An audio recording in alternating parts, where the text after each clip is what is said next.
What is the most significant change you've seen in the world in the last 10 years? Well, ang malaking pagbabago, yung social media. Nung araw, wala yan eh. Social media.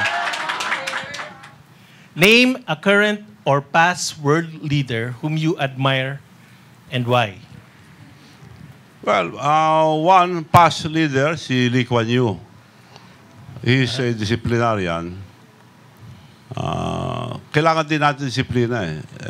Dito sa ating bansa, walang disiplina eh. So we need, in short, a benevolent dictator. Sir, name something over the course of your life. Dapat nilagyan pa namin ang tenga nyo, sir. That you failed at and tell us what you learned from that experience. Sir, pwedeng hindi French ang sagot nyo. Ang hindi ko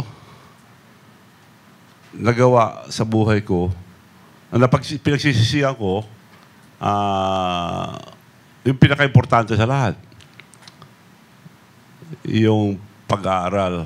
Dahil high school, college ako pero hindi ko natapos. Yun ang pinagsisisihan ko. At very important, the most important, dahil ang knowledge is wealth. Ang pera mawawala eh, pero yung knowledge hindi. So yun ang palagi ko sinasabi sa mga anak ko. Yun ang pinagsisisihan ko na hindi ko nagawa. And experience is still the best teacher. Marami nakakapag-aral, pagdating sa implementasyon, wala. So experience pa rin ang the best teacher. So kailangan mo talaga experience sa lahat.